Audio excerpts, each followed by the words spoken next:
O casamento e a família são as bases da existência humana. São razões para as pessoas encontrarem alegria e realização nesta vida.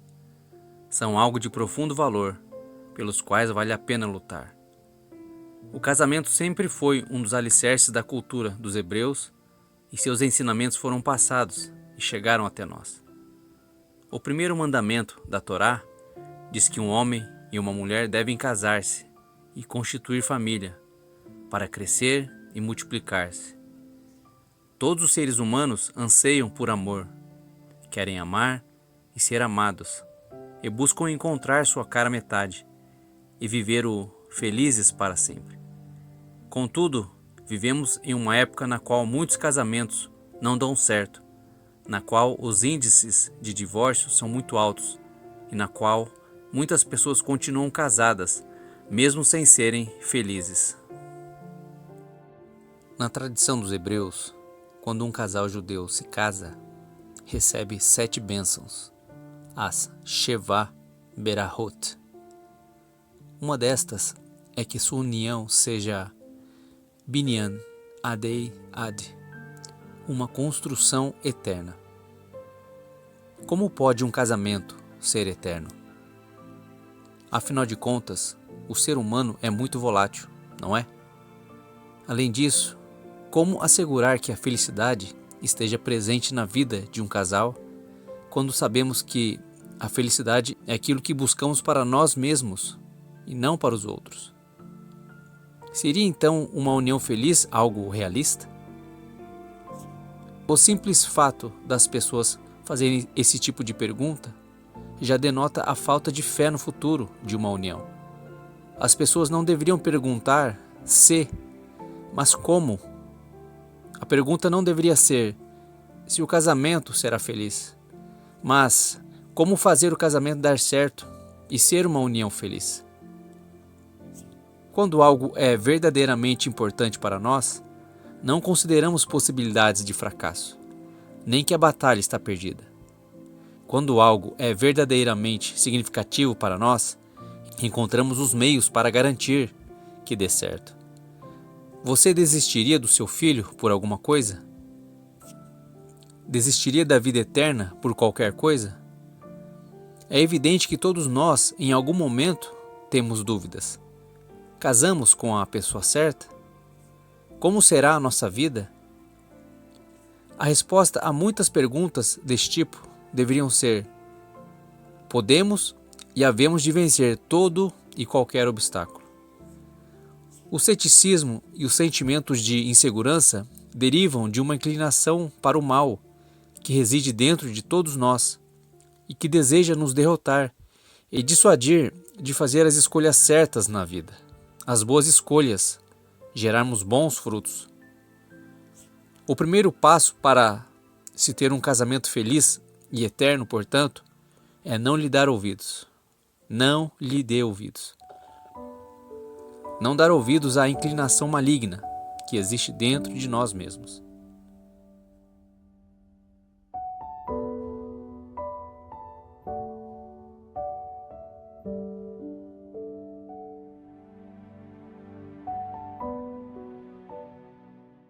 O que é o amor? Um dos segredos de um casamento feliz é o entendimento maduro do que é o amor. Precisamos aprender a inculcar em nós mesmos a noção de que amor, felicidade, prazer e dor são sentimentos que não podem ser separados. Aquele que acredita que amor é só prazer e que não suporta dor é alguém que desconhece o que é sofrer e compartilhar as dores e os problemas do outro.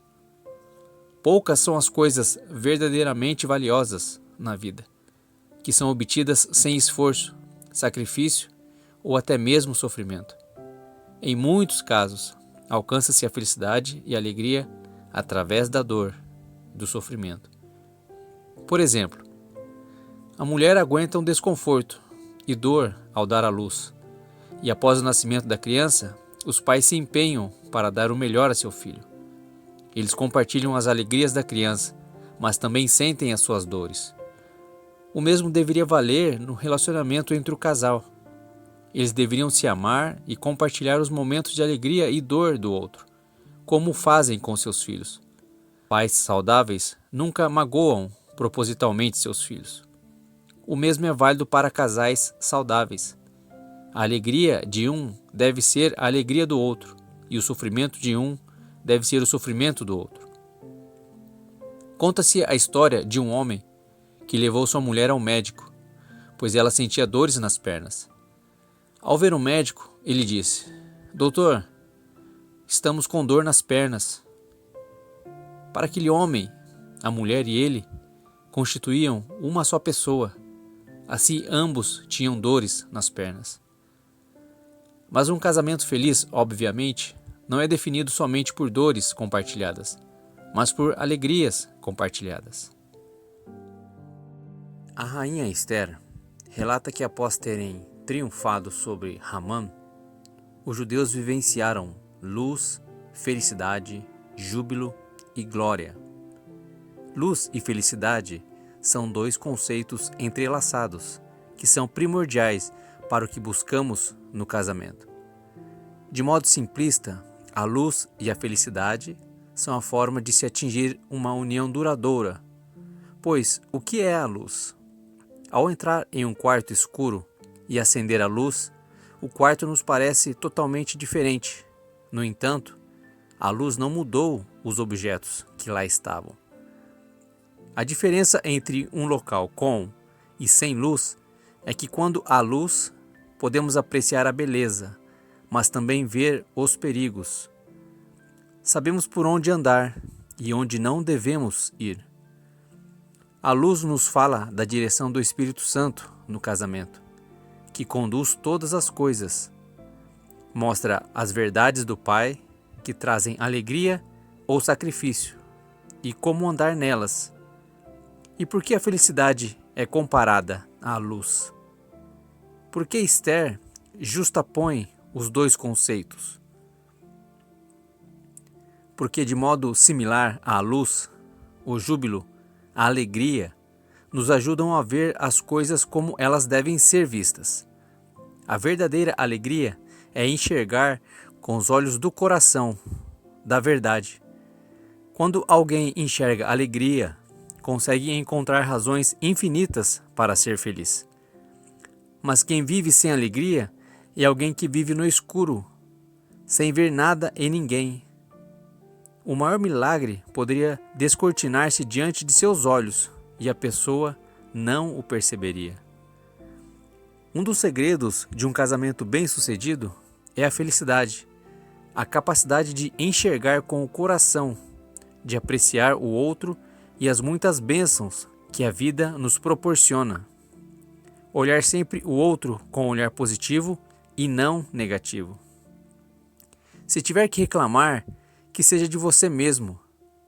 O Pai não tem prazer em murmurações. Ele quer ajustar você. Que você enxergue seus erros e defeitos.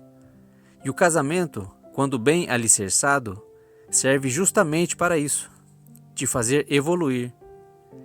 E assim, cada um olhando para si e fazendo a sua parte, vão os dois evoluindo no processo de redenção. Então, qual seria a definição de amor?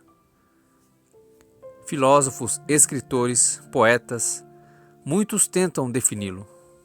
O amor é a união desses dois elementos, a luz e a felicidade. Quando amamos alguém, verdadeiramente amamos ver essa pessoa. Conta-nos a Torá que Jacó trabalhou 7 anos para poder desposar sua amada Raquel, dizendo que esses anos pareceram-lhe uns poucos dias, tamanho era seu amor por ela. O que as Escrituras nos ensinam é que o amor dele por ela era tão grande que lhe bastava apenas vê-la. O simples fato de Raquel existir era razão suficiente para nosso patriarca se sentir feliz. Portanto, qualquer sacrifício que precisasse fazer para viver perto dela, vê-la e um dia casar-se com ela, Jacó realizaria com alegria. A verdadeira felicidade, portanto, é a capacidade de ver as coisas sob uma luz positiva. É ignorar, ou ao menos minimizar, o que é temporário e sem importância, e concentrar-se no que é real e eterno.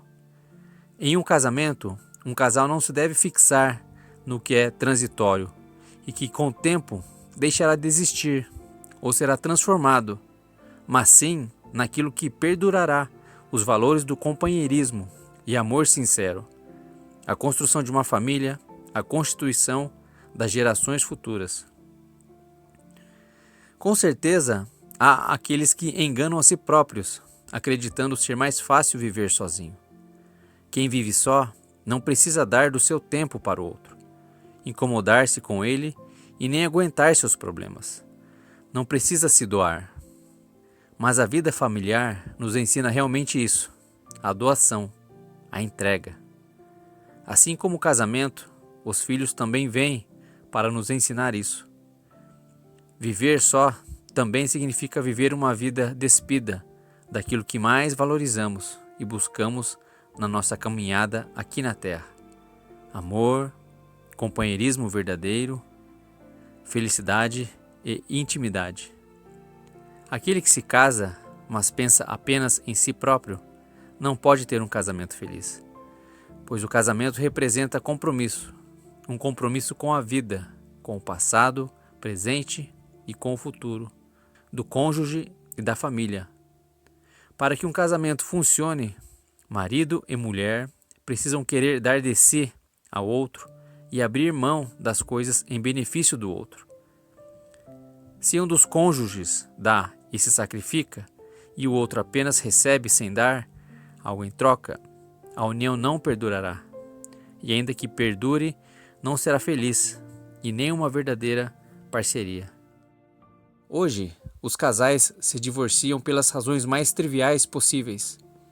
E a raiz de muitos desses divórcios é a relutância em sacrificar o mínimo que seja de seu conforto e suas vontades.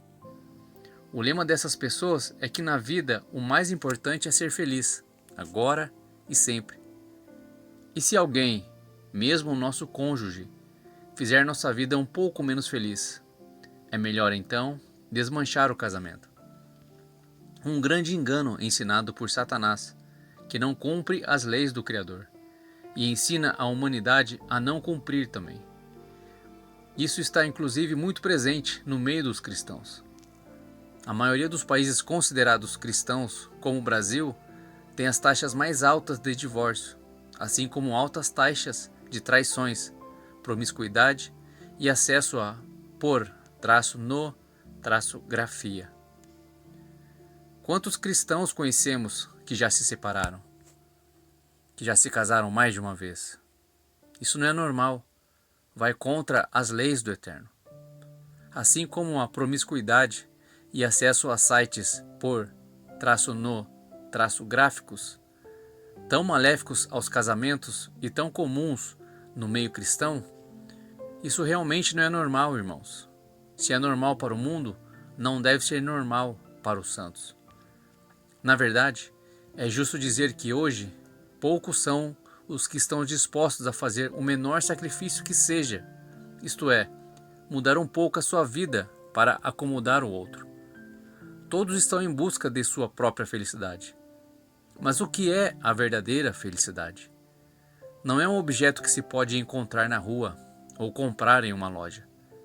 É algo que introduzimos em nossa vida e em nosso lar. É evidente que a realidade que temos em casa não surgiu por si só. Foi introduzido lá por alguém. Se a pessoa quer encontrar a felicidade e a paz em seu lar, ela deve introduzi-la. Esse sentimento não está sozinho. Igualmente, se alguém julga que seu lar é marcado por brigas e infelicidade, é porque alguém lá as introduziu. Na maioria das vezes os dois, em menor ou maior grau. O lar deve ser um refúgio de alegria, de paz e felicidade, e não um lugar de conflitos e preocupações. Todos querem chegar em casa e lá encontrar paz e alegria, mas isso requer certa proatividade. Quando alguém chegar a seu lar e ver que lá não há paz, Cabe a ele ser o agente da mudança. As pessoas perguntam: nosso lar não é um lugar onde somos livres para fazer o que quisermos? Expressar nossas frustrações, raiva e tristeza, se assim o quisermos? A resposta que damos é: não, não é. O lar deve ser como o jardim do Éden, um refúgio, um porto seguro, onde somente prevaleçam a harmonia, a paz e o amor. Se quisermos discutir problemas, é melhor fazê-lo fora de casa, distante de nossos filhos. Se um casal almeja ter um lar feliz, não deve levar para lá nada de negativo ou destrutivo. Energia negativa atrai energia negativa, assim como energia positiva atrai energia positiva. O universo é elétrico, e tudo que ligamos ou desligamos aqui, energeticamente ligamos ou desligamos no céu. E isso é perigoso. Se nos desconectarmos do céu, damos abertura para demônios entrarem no nosso lar. De outro modo, essa família não se sentirá bem-vinda em sua própria casa, em seu próprio refúgio. Até o local de trabalho lhes parecerá mais aconchegante. E isto é extremamente prejudicial para qualquer união. As portas da nossa casa devem ser protegidas de toda ação maligna. O lar de cada um de nós é um pequeno templo, e assim sendo, não se deve deixar entrar nele nada que não seja adequado a um santuário.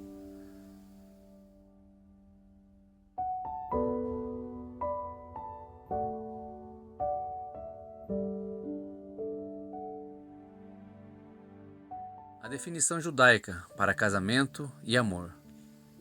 A palavra em hebraico para casamento é kiddushin, que literalmente significa santidade ou santificação, simbolizando o fato de que o casamento, a união do homem e da mulher dia a dia, torna-se um processo de purificação, de santificação para o homem e para a mulher. Um meio pelo qual ambos se ajudam em um processo de techuvá, de transformação, de ajustes para perdão de pecados, de purificação, de santificação, para estarem juntos diante do Eterno. Assim como Adão e Eva encontraram-se com o Pai, e nós também, que já estivermos um dia diante da glória do Pai, um caminho de santidade e purificação, para sermos dignos de estarmos na sua presença novamente. O amor, segundo o judaísmo, é medido pelo que queremos fazer por outra pessoa. Quão disponíveis somos, quantos de nós estamos dispostos a dar e a sacrificar. Os maiores exemplos de amor são o Pai, o Eterno, que aceitou perdoar nossos pecados, mesmo sendo dignos de morte, que se doou e se doa todos os dias, nos dando acesso à vida, mesmo sem merecermos. O amor do Messias, que se entregou por nós, que tomou sobre si a nossa culpa e nos permitiu novamente a chance de acesso à vida eterna. E a Ruach HaKodesh, o Espírito de sabedoria do Pai, que deixou o céu, deixou sua casa, para nos auxiliar, para cuidar de nós e nos orientar como voltar para o nosso lar. É lindo enxergarmos o amor concebido nos céus por nós. Será que não somos suficientemente capazes de pelo menos tentar seguir seus exemplos? O casamento significa abrir espaço dentro de si próprio para deixar o outro entrar. Mas quando a pessoa ama a si mesmo em demasia, quando ela deseja estar apenas consigo mesma, ela não pode esperar que seu casamento dê certo. É o amor o que abre espaço para o outro ser parte da nossa vida. O verdadeiro amor não é egoísta. Pelo contrário, ele se manifesta quando a pessoa se esquece de si, esquece aquilo que quer ou que a incomoda e pensa no outro. Mas isso também significa que o amor pode ser perigoso e destrutivo. Como é uma emoção muito dominante, muitos se aproveitam de quem os ama, manipulando-os para seus propósitos egoístas. Em um casamento feliz, não pode haver uma situação onde um explora o amor e a generosidade do outro. há que haver reciprocidade. E mais, é preciso amar o outro, no mínimo tanto quanto a pessoa ama a si própria. O amor significa não poder viver sem o seu amado, sem a sua amada. É uma alma completando a outra, complementando. Opostos, oposições que se atraem e se ajudam mutuamente. Na verdade, quanto mais conectados, mais o Pai enxerga o homem e a mulher como a mesma pessoa, duas almas que se tornam uma. Dois corpos diferentes se tornam um, se unindo sob a bênção do Criador. Esse é o segredo, ser almas tão intimamente ligadas, cumprindo com tanto afinco suas tarefas e desenvolvimento pessoal e espiritual, que acabam se tornando uma só diante do Pai. Eva saiu de Adão, era parte dele. Você e seu cônjuge são parte um do outro. Isso significa que um homem não é completo sem uma mulher, nem a mulher é completa sem um homem. Os seres humanos procuram o amor e o casamento. Não nos sentimos inteiros quando sozinhos. É nosso cônjuge que completa a imagem divina que reside dentro de nós, a imagem da família celestial, onde a energia feminina e masculina têm papéis e características diferentes, mas gerenciam, cuidam da família como um só. Casar-se significa unir-se à nossa metade, que reside em um corpo diferente. O casamento é a reconexão de duas partes em um todo, e assim sendo, é a cura para muitas feridas.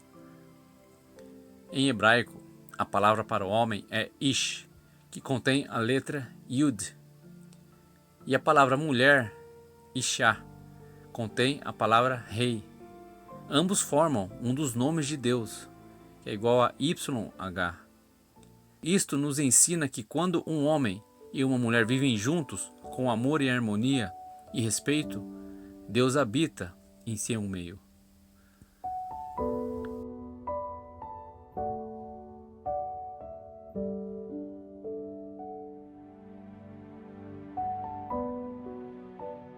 Nós vivemos ou existimos?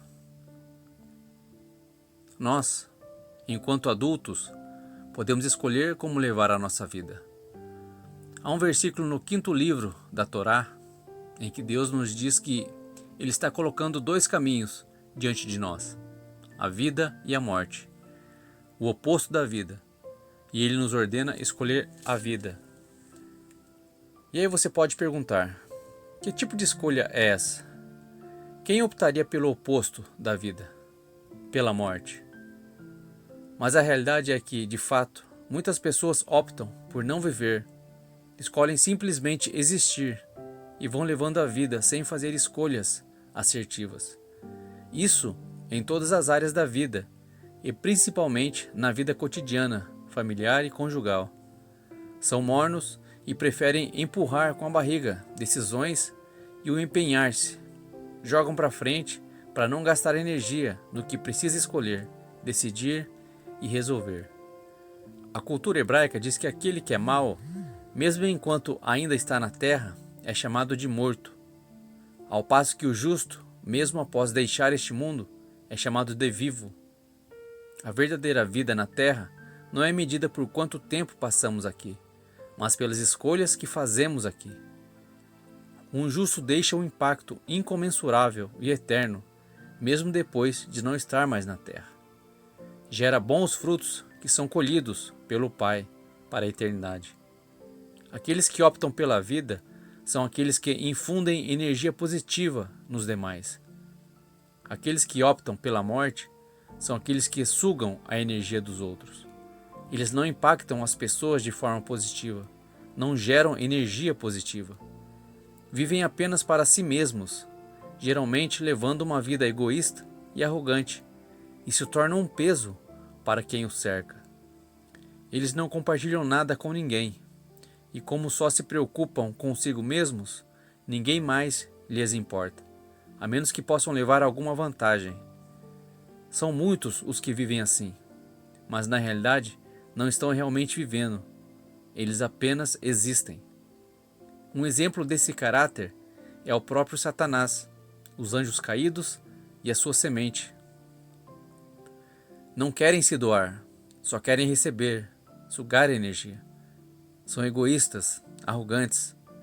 Nada, ninguém lhes importa. É a estes que queremos imitar? É com eles que queremos fazer coro? Viver de verdade, em caráter eterno, significa diminuir a matéria, anular o seu ego, o seu eu, e gerar energia positiva, celestial. Significa abrir espaço ao outro. Significa não se importar tanto consigo mesmo, mas sim com o bem-estar dos demais. As histórias de amor geralmente terminam com as palavras: "E eles viveram felizes para sempre". É importante observar que as palavras diz que eles viveram, não que existiram, felizes para sempre. Para ser feliz, a pessoa precisa estar viva, e para estar viva, não pode preocupar-se apenas consigo própria. Isso vale para a vida aqui na Terra e para a vida celestial. A vida reflete doação, entrega. O Pai, o Messias, o Espírito Santo se doam muito mais do que recebem. E eles são o nosso exemplo, nossa motivação em melhorar. São espelhos para a nossa alma. Quando a Torá descreve o casamento como uma união entre o homem e mulher, que se tornam uma só carne, está nos dizendo qual é o segredo de um casamento feliz. Somente quando um homem e uma mulher se tornam verdadeiramente um, eles podem viver felizes para sempre. A cultura hebraica ensina que o casamento é a fusão de duas almas. Esta visão poética de duas almas que se reúnem e se fundem é sem dúvida uma inspiração. Mas é importante observar que é mais fácil a fusão de duas almas do que a de dois corpos, pois o ser humano é por natureza egoísta. Cada pessoa tem suas necessidades, seus desejos, suas preferências e suas antipatias. Viver com alguém não é um mundo imaginário, mas no mundo real geralmente requer sacrifício. Em geral, temos que fazer coisas que não queremos e abandonar coisas que gostaríamos de fazer. É preciso deixar de lado nosso ego, e isto para muitos é o mais difícil de fazer. Existe um sábio judeu que disse: "As crianças são mais felizes e os adultos infelizes, porque as crianças preferem ser felizes a estar certas, ao passo que os adultos preferem estar certos a estarem felizes". É por isso que muitos casais carecem de paz e felicidade, pois cada cônjuge quer estar com a razão o tempo todo. Essa expressão do Rabi Dr. Abraham J. Twersky é muito interessante. Ele diz, abre aspas, "Se você está certo o tempo todo e seu cônjuge está errado o tempo todo, significa que você está casado com um perdedor. E quem quer estar casado com um perdedor?" Fecha aspas.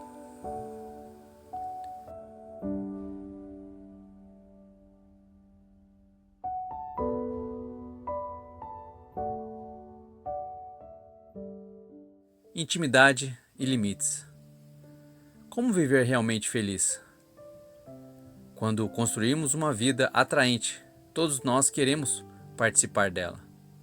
Quando um lar transborda não só de felicidade, mas de alegria e de entusiasmo, todos os obstáculos podem ser vencidos. Mas mesmo as relações mais felizes necessitam de limites para que possam perdurar. Um dos conceitos fundamentais da Kabbalah se refere às Sefirot, que são energias divinas utilizadas para criar o mundo e que continuam a sustentá-lo. A alma humana também é composta dessas emanações divinas. Há 3 que são Sefirot intelectuais e 7 que são emocionais. As 2 primeiras emocionais são Chesed e Gevurah, que são traduzidas como bondade e severidade. E é ensinado que todo relacionamento saudável precisa dessas 2 forças opostas. Não pode haver bondade sem disciplina, e nem disciplina sem bondade. Quando esses conceitos são aplicados ao casamento, significa que o amor precisa ser restringido. Apesar da união, há que haver limites entre marido e mulher, senão a relação de respeito não se desenvolverá, nem perdurará. A verdadeira intimidade não significa saber apenas como amar, mas também como respeitar. Se há muito amor, mas pouco respeito, o casamento desandará. Isto é válido para qualquer relacionamento entre pais e filhos, professores e alunos, entre o homem e Deus. Outro conceito que é central a qualquer relacionamento, especialmente para o casamento, é a diferença entre direitos e deveres. A expressão minha mulher e meu marido não significa que os cônjuges são propriedade um do outro, e, portanto, podem fazer ou dizer o que acharem por bem. Nenhum ser humano possui o íntimo do outro. Quando marido e mulher creem possuir o outro, os limites são ultrapassados e, por fim, o próprio relacionamento se desfará. Meu cônjuge significa que eu tenho obrigações com o outro, não direitos ou posse sobre o outro. Significa que é meu dever cuidar, fazer o melhor para atender suas necessidades e tentar fazê-lo feliz. O mandamento da pureza familiar. A época do mês em que o marido e mulher não podem ter intimidade física reafirma os princípios de limite e de respeito. Este mandamento da Torá pode parecer inconveniente, mas como os demais, foi-nos dado em nosso benefício. Há várias razões biológicas e relacionadas à saúde para um casal não ter intimidade durante o período da nidá, da menstruação feminina. O ciclo menstrual é uma transformação para a mulher, e durante essa época do mês, ela necessita de espaço para si própria. Quando um casal consegue respeitar esse ritmo biológico, criado e ditado por nosso Criador, marido e mulher têm condições de manter acesas as chamas de seu relacionamento e, ao mesmo tempo, preservar o respeito e os limites entre si, algo que jamais deve ser ultrapassado. O compromisso com o casamento. A maioria das pessoas percebe que, para ter sucesso em qualquer coisa na vida, necessita dedicar tempo e esforço ao que quer. Não se pode ser um erudito sem estudar. Não se pode ser um atleta sem treinar. Não se pode ter um negócio bem-sucedido sem dedicar-se ao mesmo. De igual maneira, não se pode ter um casamento feliz se não se é comprometido com o mesmo. As pessoas encontram tempo e energia para tanta coisa: trabalho, hobbies, atividades prazerosas. Mas quanto tempo dedicam a seu casamento? Quanto cada um de nós investe em seu relacionamento? Mas não se trata apenas de quanto tempo se passa com o cônjuge, mas de qualidade desse tempo. Quando marido e mulher passam tempo com o outro, eles têm que estar presentes, não apenas fisicamente, mas também espiritualmente. E se escolhermos nossos piores momentos para estar ao lado de nosso cônjuge, quando estamos cansados, aborrecidos, preocupados, esse relacionamento não florescerá. Estar comprometido com o seu casamento significa também ser generoso com o cônjuge. A generosidade é um grande mandamento do Eterno, aplicável a todos, mais ainda à nossa família. Se alguém tem um relacionamento comercial de valor, um grande cliente, por exemplo, fará o impossível para preservá-lo. Não quer perder o cliente. Somos atenciosos com as necessidades de nossos clientes. Nós atentamos para não perder a paciência ao falar com eles, tentando agradá-los para que não nos deixem por outro comerciante. Nosso cliente mais importante, nosso maior investidor, é o nosso cônjuge, a nossa família. São eles quem merecem nossa maior atenção e respeito. Se as pessoas tratassem seus esposos como tratam seus grandes clientes, os casamentos raramente fracassariam. Se os atos de generosidade são instrumentos para construir e manter um casamento feliz, os atos de crueldade são uma forma certa de arruinar qualquer casamento. Quando os cônjuges se desrespeitam e se insultam, especialmente em público, eles estão envenenando seu casamento. Humilhar alguém em público segundo o costume dos hebreus, é o mesmo que assassiná-lo. Isto se aplica a todos, inclusive aos membros de uma família. Obviamente, os cônjuges podem apontar os erros um do outro, mas isso deve ser feito na privacidade e em tom respeitoso. E se um tiver que criticar o outro, devem fazê-lo de maneira carinhosa, nunca se esquecendo de mencionar as boas qualidades do outro. Se tiver que criticar alguém, faça elogios a esse alguém no mesmo momento. Uma crítica deve ser acompanhada por, no mínimo, 4 elogios. Todos nós deveríamos alcançar um relacionamento feliz e amoroso. Foi assim que o Criador planejou a vida humana. Mas mesmo assim, tantos casamentos estão ruindo. A razão para tal não é o fato de ser necessário seguir regras complicadas para que o nosso casamento dê certo. A base do que temos que fazer, o ensino, é relativamente simples.